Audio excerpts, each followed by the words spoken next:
জয় হচ্ছে আমরা আজকে যোগ্যদের চাকরি চলে গেল, নতুন পরীক্ষা নিতে হচ্ছে, এটা জয়।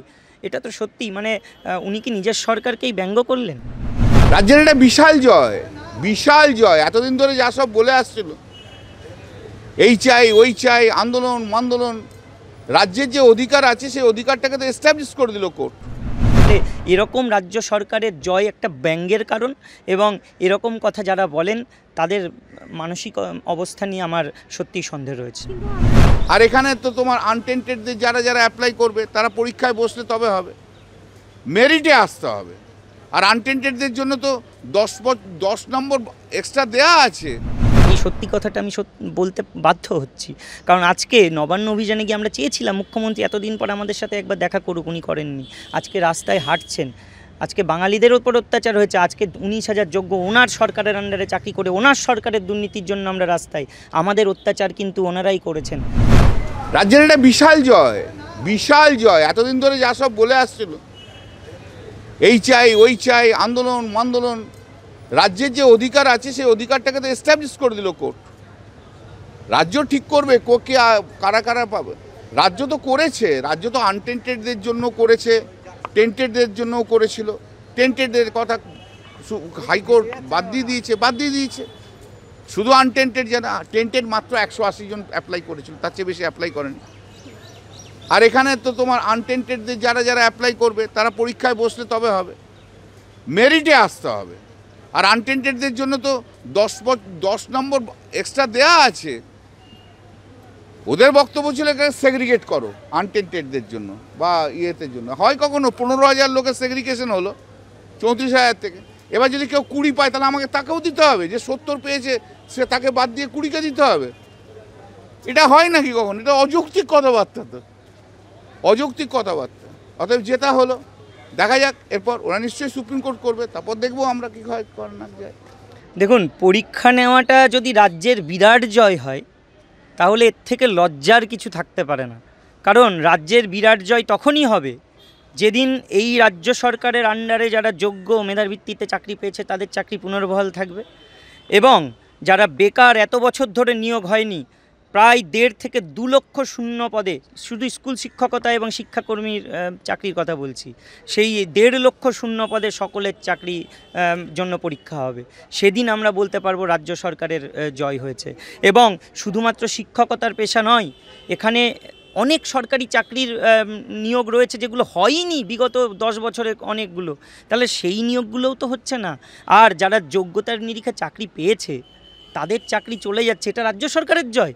এত বড় মানে অপমানজনক, নিজেরই সরকারের অপমানজনক কথা কি নয় এটা, যে জয় হচ্ছে আমরা আজকে যোগ্যদের চাকরি চলে গেল, নতুন পরীক্ষা নিতে হচ্ছে, এটা জয়। এটা তো সত্যি, মানে উনি কি নিজের সরকারকেই ব্যঙ্গ করলেন?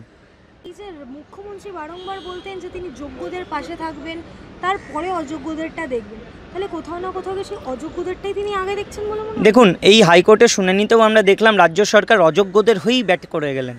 কোথাও গিয়ে তো একবারও বললেন না যে 45%-এ অনেকে আছে যারা চাকরি করছে যোগ্য, সুপ্রিম কোর্টের ভার্ডিক্ট অনুযায়ী তারা চাকরিতে পরীক্ষায় বসতে পারবে, অথচ এই রুলস অনুযায়ী পাচ্ছে না, তাদের জন্য ব্যবস্থা করা। কোথাও তো বললেন না RCI অ্যাপ্রুভড বিএড যারা আছে তারা বঞ্চিত হবে, তাদের জন্য ব্যবস্থা করা। কোথাও তো বললেন না যে ভ্যাকেন্সিগুলো চলেই গেল, একেবারে নেই এখন আর, তাতে তো যোগ্যরা চাকরি করছে, সেই ভ্যাকেন্সিগুলো তো আর নেই, তাহলে তারা পরীক্ষা তো বসতেই পারবে না, তাহলে তাদের জন্য ব্যবস্থা করা। তাহলে রাজ্য সরকার টেন্টেডদের জন্য আজকে লড়াই করছে, বয়সজনিত কারণে অনেকে বসতে পারছে না, তাদের জন্য লড়াই করছে না। আর একটা পরীক্ষা কোনো রকমে নিয়ে নেওয়া সম্ভব, দুর্নীতিকে ধামাচাপা দিয়ে দেওয়া সম্ভব, সেটাই রাজ্য সরকারের কাছে জয়। আজকে দেখতে পাচ্ছি বলছেন অযোগ্যদেরও অন্যান্য ডিপার্টমেন্টে চাকরি দিয়ে দেবো, এই জন্যই কি বলছেন জয়? কারণ যারা টাকা দিয়ে ডিলিংস করে চাকরি পেয়েছে আর ওনারা তো টাকাগুলো নিয়েছেন, এটা তো পরিষ্কার যে রাজ্য সরকারের দুর্নীতির জন্যই আজকে আমরা রাস্তায়, এবং টাকার ডিলিংস হয়েছিল। তাহলে যারা টাকা নিয়েছে তাদেরকে শাস্তি দেওয়া হবে না? সেই জন্যই কি বলছেন যে সব কিছু ছেড়ে দিচ্ছে তাই জয়? তাহলে এই জয় আমরা চাই না। আমরা চাই বাংলার জয় তখনই হবে যখন মেধার জয় হবে, এবং যখন স্বচ্ছভাবে আগামী দিনে সমস্ত নিয়োগ প্রক্রিয়া সমস্ত শূন্য পদে হবে, এবং কেউ যেন বঞ্চিত না হয়, তবেই বলবো রাজ্য সরকারের জয় হয়েছে। নালে এরকম রাজ্য সরকারের জয় একটা ব্যঙ্গের কারণ, এবং এরকম কথা যারা বলেন তাদের মানসিক অবস্থা নিয়ে আমার সত্যিই সন্দেহ রয়েছে। কিন্তু আমরা দেখেছিলাম যারা একেবারে চিহ্নিত টেন্টেড তারা কেন পরীক্ষায় বসতে পারবে না, সেই বিষয়ে একেবারে কল্যাণ ব্যানার্জি সওয়াল করেছিলেন। সেই জায়গায় দাঁড়িয়ে এখন আমরা দেখতে পাচ্ছি বয়সজনিত কারণে এবং উপরিউক্ত যে 10 নম্বর, সেই 10 নম্বর তাদের দিতে হবে, সেই বিষয়ে আপনাদের যে মামলা, সেই বিষয়ে কল্যাণ ব্যানার্জি একেবারে আপনাদের বিপক্ষে চলে গেলেন। দেখুন, প্রথমত টেন্টেডদের জন্য তো লড়বেই, কারণ টাকাটা তো তাদেরকেই দিয়েছে। তাহলে আজকে টাকা যাদের দিয়েছে তারা যদি ধরা পড়ে যায় এক এক করে, তাহলে তো মহা মুশকিল হয়ে যাবে। সেই জন্যই বলছেন যে টেন্টেডদের পরীক্ষায় বসতে দাও, কোনো রকমে বসতে তো দাও, তারপরে দেখা যাবে কি করা যায়, ঘুরপথে চাকরিটাও দিয়ে দেবো। আর দ্বিতীয় কথা, এই পরীক্ষায় যদি বসতে নাও পারে, ও তো বলেই রেখেছেন মুখ্যমন্ত্রী আগে থেকে যে অযোগ্যদের বিভিন্ন ডিপার্টমেন্টে আমরা চাকরি দিয়ে দেবো, শুধু যোগ্যরাই রাস্তায় থাকুক, ওরা রাস্তায় মরুক, তাতে মুখ্যমন্ত্রীর কোনো যায় আসে না।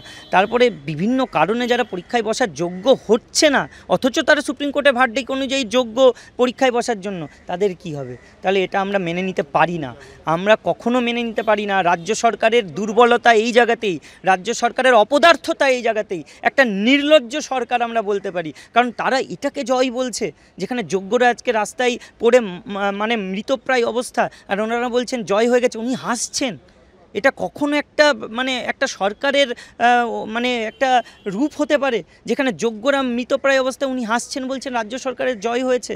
আমরা সত্যি খুবই দুঃখিত, আজকে হতাশ যে আমরা এই রাজ্যে বাস করছি যেখানে এরকম একটা সরকার রয়েছে, আর সেই সরকারের অধীনে আমরা চাকরি পেয়ে আজকে বঞ্চিত, আমরা চাকরিহারা।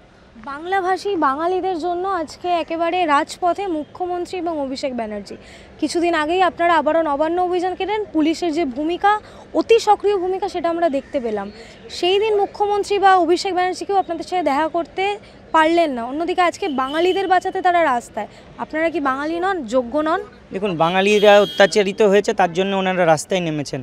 আমরা 19,000 যোগ্য বাঙালি প্রায়, তাহলে সেই বাঙালিদের প্রতি ওনার কি উনি তো মমতা ব্যানার্জি, তাহলে মায়া মমতা ওনার কি লোপ পেয়ে গেছে আমাদের প্রতি? কারণ আমরা তো 240 টাকা দিয়েছি, 15-20 লাখ দিতে পারিনি, তাহলে ফান্ডে টাকা দিইনি বলে কি আজকে আমাদের প্রতি এত রাগ? এই সত্যি কথাটা আমি বলতে বাধ্য হচ্ছি, কারণ আজকে নবান্ন অভিযানে গিয়ে আমরা চেয়েছিলাম মুখ্যমন্ত্রী এতদিন পর আমাদের সাথে একবার দেখা করুক, উনি করেননি।